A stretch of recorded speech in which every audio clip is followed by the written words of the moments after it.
আজ ডাকশো জাকশো রাকশো চাকশো শাকশো সব জায়গায় যদি বিজয় এরা হয়, এ সিদ্ধান্ত নিয়েছেন কে? আরো জোরে। তা আপনার রাগ হয় কোন কারণে? আল্লাহ সিদ্ধান্ত নিয়ে এটা করছে, জমিনের শাসন ক্ষমতা আল্লাহ তাদের দেবে, এ জমিনের উত্তরাধিকারী এবার হবে ইসলাম। আরো জোরে বলেন ঠিক কিনা? এটা দেখতে চান না চর্ম চোখে? 54 বছর তো বিভিন্ন জিনিস আমরা আনকমন দেখেছি, এবার একটু দেখি না কেমন কি লাগে। খালি ইসলাম 5 বছর লাগবে না, 2 বছর চলবে। এই বাংলাদেশ মিনি জান্নাত যদি না হয়, আপনারা আমার কাছ থেকে বুঝে নেবেন। খালি 2 বছর চলতে দেন, কোরআনটা দিয়ে 500 আইন আছে এর ভেতরে। 151 জন যদি এবার যেতে পারে না কোরআন বুকে নিয়ে, এদেশ ঠান্ডা করতে কাউকে লাগবে না, 151 জনই যথেষ্ট। এক এক অধিবেশনে একটা একটা করে আইন পাশ হবে, আর বাংলাদেশের মানুষের ভাগ্যের চাকা খুলে যাবে। মালয়েশিয়ার মতো দেশ 2004 সাল থেকে 21 বছরে তারা দাঁড়িয়ে গেছে, আর আমরা 54 বছরে দাঁড়াতে পারি নাই, শুধু এই ডাকাতদের কারণে। 1628 জন মানুষ এখন দায়িত্বে আছে। এই মানুষগুলো হযরতে ওমরের মতো বানিয়ে দেন, আল্লাহর কসম এই দেশটা মিনি জান্নাত হয়ে যাবে। প্রশাসনের উপরে যেই মানুষগুলো এখন দায়িত্বে আছে, মঞ্চে বসা আছেন সম্মানিত ওলামা ইকরাম, আপনাদের এই এলাকার যারা, আমি তো অনেকের নাম জানি না, একবারে দোয়া করছি তাদের জন্য, ওয়ারাফা'না লাকা যিকরাক, আল্লাহ এই আলেমদের মর্যাদার সম্মান যেন আরো বাড়িয়ে দেয়। আমি শুধুমাত্র আলেমদের কথা কেন বললাম? এ পৃথিবীতে যত বান্দা বান্দি আল্লাহ বানিয়েছেন, সবচাইতে বেশি ভয় তাকে করে আলেমরা। ইন্নামা ইয়াখশাল্লাহা মিন ইবাদিহিল উলামা, অবশ্যই আমার বান্দা বান্দিদের ভেতরে আমি আল্লাহকে ভয় করে যারা আলেম, আলেমা তারা। এখন আলেম কারা? আমরা তো নামের আগে মাওলানা, মুফতি, কারি, হাফেজ লেখা দেখলেই মনে করি এই আলেম। না, আলেম আল্লাহর দৃষ্টিতে ওইটা যাকে আল্লাহ যতটুকু জ্ঞান দিয়েছে, যোগ্যতা দিয়েছে, ওই অনুযায়ী যে কাজ করে। কথা বোঝেন? আল্লাহ রাব্বুল আলামিন বলেন, অমান আযলামু মিম্মান কাতামা শাহাদাতান ইনদাহু মিনাল্লাহ আমাল্লাহু বিগাফিলিন আম্মা তা'মালুন। সূরা বাকারার 140 নম্বর আয়াতের শেষের দিকে আছে, আমরা যাদেরকে আলেম মনে করি, বিশাল জব্বা গায়ে আছে, লম্বা চওড়া, বড় বড় দাড়ি, হাতে তসবিহ, দুনিয়ার কোনো খেয়াল নেই। আল্লাহ বলেন না, আমার দৃষ্টিতে বড় জালেম তো ওইটা যার কাছে কোরআনের জ্ঞান থাকার পরে দুনিয়ার কোনো স্বার্থ পেয়ে গোপন করে দেয়। এরকম আলেম এ দেশে 54 বছরে ছিল না, এখন নেই। আগে আরো বেশি ছিল, এখন একটু কমেছে, তারপরও কম না, এখনো অনেকে আছে। ওদেরকে বাতিল যারা, তারা টাকা পয়সা দিয়ে এদেশে যেন ইসলাম কায়েম হতে না পারে, সেই জন্য তাদের ব্যবহার করছে। ঘোষক বলছিলেন কি জানো, যে এমন ওয়াজ করেন যেন এই এলাকায় সাদাবাজি না হয়, এলাকায় মানুষ খুন না হয়। তা আমরা তো ওইটাই চাই, ওইটা যেন আসতে না পারে। আমি একটা হাদিস পড়ছিলাম আজকে আসার সময়, নবীজি বলেন, আর ইবনে ওমর রাদিয়াল্লাহু তাআলা আনহু قال قال النبي صلى الله عليه وسلم فاتبعوا الصراط الأعظم, তোমাদের ভেতরে যাদের দ্বারা ইসলাম কায়েম করা খুব দ্রুত সম্ভব বলে মনে হয় তোমাদের, তোমরা তাদেরকে অনুসরণ করবা, সাহায্য করবা, পেছনে থাকবা। আপনি সব বাদ দিয়ে নিরপেক্ষ দৃষ্টি দিয়ে বলেন তো, বাংলাদেশে এখন 73টার উপরে দল আছে। আমি যতটুকু অ্যানালাইসিস করেছি এই দেশ নিয়ে, যতটুকু দেখলাম, বাংলাদেশে ইউনিয়ন পরিষদ থেকে শুরু করে আন্তর্জাতিক পরিমণ্ডল পর্যন্ত সুচারুরূপে দুর্নীতি ছাড়া বাস্তবতার সাথে আল্লাহর বিধান দিয়ে চালানোর ক্ষমতা এখন এই দেশে জামাত ইসলামীর আছে। যদি অন্য কোন দলের থাকে আপনি নাম বলেন, আমি তার ওয়াজ করব, বলেন। হ্যাঁ, ইসলামপন্থী দল এখনো প্রায় আছে 39টা। একটাকেও দিলে তারা সংসদ থেকে শুরু করে আপনি এই ইউনিয়ন পর্যন্ত পুরাটা, এমনকি আন্তর্জাতিক পরিমণ্ডলে যে ব্যবস্থাগুলো আছে চালানোর সক্ষমতা এখনো হয়ে ওঠেনি। কিন্তু জামাত ইসলামী বাংলাদেশে এভাবে লোক তৈরি করা আছে।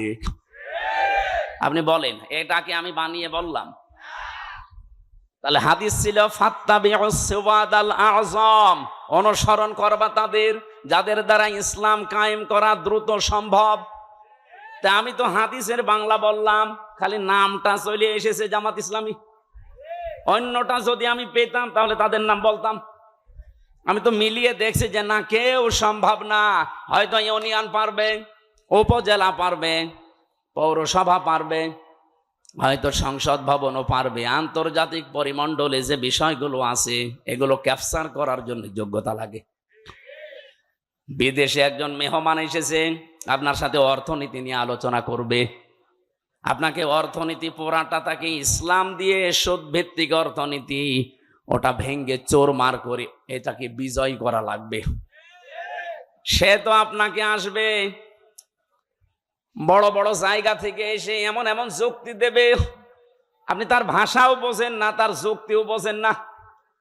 আপনি শুধু নিজের দেশ নিয়ে চলতে পারবেন। এতটুকু একটা দেশে প্রায় 18 কোটির উপরে আমরা মানুষ বাস করি। আমি বিশ্বের এমনও দেশে গেছি, এই দেশের তুলনায় ওই দেশটা কমপক্ষে 7 ডবল বড়, অথচ মানুষ মাত্র 1 কোটি। বলেন তো, এর চাইতে 7 ডবল বড় একটা বিশাল দেশ, মানুষ মাত্র 1 কোটি। তাও বাংলাদেশের মানুষ সেখানে আছে 40 লাখ। আর ওই দেশের মানুষ এবং বিভিন্ন জায়গা থেকে এসে হয়েছে 60 লাখ। অথচ দেশটা এই দেশের তুলনায় 7 ডবল বড়। আমি যখন জার্নি করতাম এই দেশটা, আমি পুরা এলাকা ঘুরে দেখলাম 1150 কিলোমিটার হয় টেকনাফ থেকে তেতুলিয়া। অথচ আমি ওই দেশে, এই প্রদেশ থেকে ওই প্রদেশে প্রায় 2200-3000 কিলোমিটার প্রতিদিন রান করেছি। এত বড় বিশাল দেশ, মানুষের সংখ্যা মাত্র 1 কোটি। তারা যদি মনে করে না বিশ্বের কোনো জায়গায় আমাদের ধর্ণা দেওয়ার দরকার নেই, আমরা নিজেরাই উৎপাদন করি, নিজেরা স্বয়ং সম্পন্ন আমরা থাকবো, পারবে তারা। তা আপনি পারবেন না। আপনাকে বিভিন্ন দেশ থেকে খাবার নিয়ে আসা লাগবে, রসদ জোগানো লাগবে। আন্তর্জাতিক পরিমণ্ডলে যে ব্যবসা বাণিজ্য গুলো আছে, রেমিটেন্স যোদ্ধা যারা আছে, ওরা যদি সব বন্ধ করে বলে যা তোর দেশে ফেরত যা, আপনি ভিক্ষা করে খাবেন। রোহিঙ্গারা তো আছে, যাই হোক, আপনি রোহিঙ্গার বাবা হয়ে যাবেন।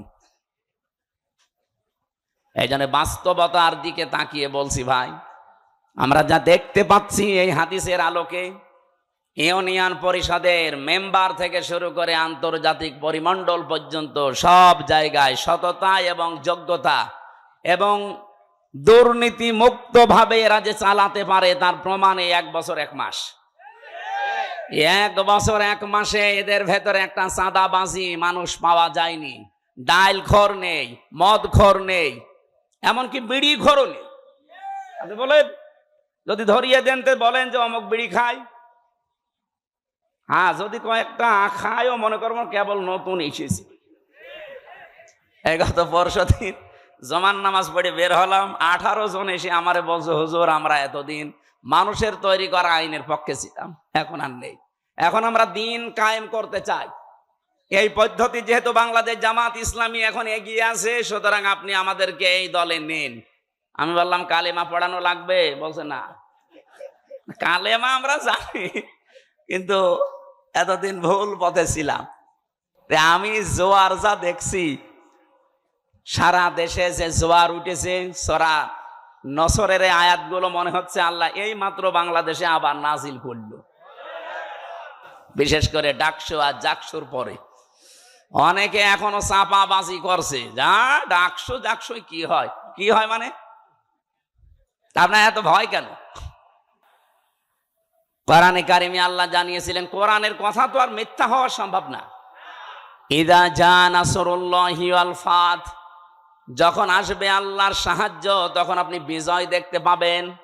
আর বিজয়ের সূচনা কি, নমুনা কি, সিমটাম কি, চিহ্ন কি, এগুলো আল্লাহ একটা একটা করে দিচ্ছেন। ওয়ারাআইতান নাসা ইয়াদখুলুনা ফি দীনিল্লাহি আফওয়াজা। হে নবী, আপনি দেখতে পাবেন দলে দলে পালে পালে মানুষ ইসলামে প্রবেশ করছে। ইসলাম মানে জামাত ইসলামী না, ইসলাম মানে যারা দিন কায়েম করতে চায় জমিনে, এটাই আসল ইসলাম। এদেশে বহু ইসলাম আসে, তারা দিন কায়েম করতে চায় না, তারা আরো বিরোধিতা করে। এই কথা বলেন না কেন? এই জন্য অনেক আলেম লেগে গেছে ইসলামী আন্দোলনের বিরুদ্ধে। একামতে দিন যারা কায়েম করতে চায় তাদের বিরুদ্ধে ফতোয়াবাজি পর্যন্ত অনেক নাম করা আলেম করছে। আমার নাম ধরা লাগবে? এগুলো তাদের মুখের কথা না, ওদেরকে বলানো হচ্ছে। আপনি দেখেছেন এই দেশের একজন নাম করা পীর, সে পর্যন্ত স্ট্যাটাস দিয়েছে যে এতদিন আমরা জামাতি ইসলামের বিরোধিতা করতাম, আওয়ামী লীগের পামে পড়ি। ও সব বলে ফেলিস যে ওদের ধোঁকাবাজিতে, ওদের প্রতারণায়, ওদের কথা মতো বিরোধিতা করতাম। এখন দেখছি এই দেশে ইসলাম ইউনিয়ন থেকে সংসদ পর্যন্ত পূর্ণাঙ্গ ভাবে চালানোর সব জায়গায় লোক আছে জামাত ইসলামের। অন্য কাউকে দিলে তারা পারবে না, অন্য কোন হুজুর পার্টিকে দিলে তো পারবেই না। এমনকি জেনারেলকে দিলে আপনি দেখবেন বাবা শাহজালাল সব হালাল হয়ে গেছে। আমরা কি ওই দৃশ্য আর দেখতে চাই না? চ্যাম্পিয়ন হয়েছে বর্বর কয়েকবার, এবার এই দেশ চ্যাম্পিয়ন হবে ইসলাম দিয়ে ইনশাআল্লাহ। এই জন্য আমি নাম নিলাম না, কারণ আলেমদের একটা মর্যাদা আছে। এরা যদি ফিরে আসতে চায় তাহলে এরা আল্লাহর দরবারে আলেম, আর যদি এই অবস্থায় থাকে এদের মরণ হবে বালাম বিন বাওরার মতো। আলেমদের মর্যাদা এত বেশি পড়েছি আমি হাদিসে। বিশ্বনবী জানিয়েছেন কিয়ামতের দিন, আমি এটা এই যে কয়েকদিন আগে আসলাম মদিনা থেকে, মদিনার ইমাম যিনি মসজিদে নববীর উনি খুতবা দিচ্ছিলেন এলেমের উপরে, ওনার শেষ কথা ছিল এইটা। হাদিসটা উনি আরবিতে পড়ার পরে ব্যাখ্যা করছিলেন আবার আরবি দিয়ে। আমি বাংলায় বলছি, উনি যে কথা বললেন এটার সারমর্ম এটা, কিয়ামতের দিন আলেমদেরকে আল্লাহ যখন বিচার করবেন ওদেরকে আল্লাহ পর্দা দিয়ে ঘিরে নেবেন, আলাদাভাবে ঘিরে নিয়ে বলবে, মাওলানা এনামুল হক এই করেছিলি, জিজ্ঞাসা করবে এই করেছিলি, প্রত্যেকটা কথার জবাব দেওয়া লাগবে যে হ্যাঁ। রব্বুল আলামিন ওর মুখের কাকতি মিনতির দিকে তাকিয়ে বলবে, গোপনে তোরে মাফ করে দিলাম, কাউকে বলবি না, জান্নাতে চলে যা। কিন্তু সে আলেমও তো আবার থাকা লাগবে। আপনি যদি কোরআনের কোন বক্তব্য জানার পরেও দুনিয়ার কোন স্বার্থ পেয়ে, সিদ্ধি পেয়ে যদি গোপন করে রাখেন, আপনি আল্লাহর দরবার আর আলেম নেই, আপনি পুরা জালেম হয়ে গেছেন। আল্লাহ শব্দটা উল্লেখ করলেন আসলাম, এটা সুপারলেটিভ ডিগ্রি। এর চাইতে বড় শব্দ আরবিতে আর হয় না। সব চাইতে বড় জালেম আল্লাহর কাছে ওই লোকটা যে তার জ্ঞান অনুযায়ী, যোগ্যতা অনুযায়ী আমল করে না।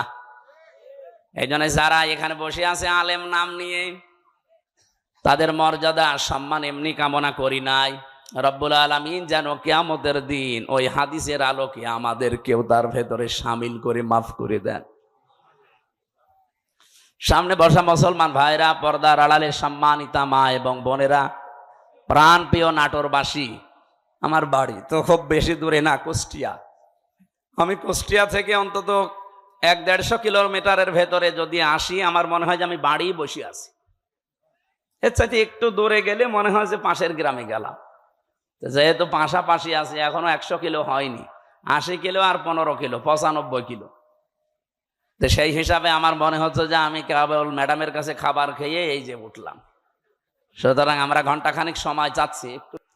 সুবহানাল্লাহ আলহামদুলিল্লাহ লা ইলাহা ইল্লাল্লাহ, সুবহানাল্লাহ আলহামদুলিল্লাহ লা ইলাহা ইল্লাল্লাহ, লা ইলাহা ইল্লাল্লাহ মুহাম্মাদুর রাসূলুল্লাহ। ঠিক আছে, আওয়াজ বন্ধ করেন। হ্যাঁ বসেন, এবার বসেন। আমার ভাইরা, কোরআনে কারিম থেকে আমি যতটুকু বাস্তবতা বুঝেছি, আমার বয়স কম হতে পারে আপনার তুলনায়, কিন্তু বিশ্ব দেখা আপনার তুলনায় অনেক এগিয়েছে আল্লাহ আমাকে। আমি দেখেছি এই পৃথিবীর ময়দানে কাউকে যদি আল্লাহ দিন কায়েমের জন্য কবুল করেন, তাকে আল্লাহ কয়েকটা জিনিস আগে দিয়ে দেন। সূরা শূরার 13 নম্বর আয়াতে এটা আপনি পাবেন, শেষের দিকে আছে, আল্লাহু ইয়াজতাবি ইলাইহি মাইয়াশা ওয়া ইয়াহদি ইলাইহি মাইয়ুনিব। রব্বুল আলামিন বলেন, আমি আল্লাহ যাকে এজেতেবা করি, পছন্দ করি, মনোনীত করি, নির্বাচিত করি, যাকে আমার ভালো লাগে, এই মানুষটাকে আমি দুনিয়াতে দিন কায়েমের জন্য নিয়োজিত করে দেই। ও পৃথিবী একদিকে দিয়ে দেবেন, দিন কায়েমের আন্দোলন ওর কাছে একদিকে আল্লাহ করে দেবে। আল্লাহ বলেন, আমি কেন করি জানো? ওয়া ইয়াহদি ইলাইহি মাইয়ুনিব। যে লোকটা দুনিয়াতে মন থেকে আমি আল্লাহর দিনের দিকে সত্যিকার অর্থে ফিরে আসতে চাই, তাকে আল্লাহ এইভাবে নির্বাচিত করেন। আপনি আন্দাজে আসতে পারবেন না, আপনার মন আগে দিনের দিকে ফিরে আসা লাগবে ইখলাসের সাথে। সুতরাং এই দেশে যারা দিন কায়েমের জন্য চেষ্টা চালায়, আপনি বিশ্বাস করতে পারেন আল্লাহ আপনাকে সবার ভেতর থেকে বেছে নিয়েছেন, নির্বাচিত করেছেন, পছন্দ করেছেন, মনোনীত করে ফেলেছেন। এর আগের শব্দে আপনি তাকান, যারা মুখস্থ আছে আপনি দেখেন যে বাড়িতে সূরা শূরার 13 নম্বর আয়াতের শেষের আগে আছে, কাবুর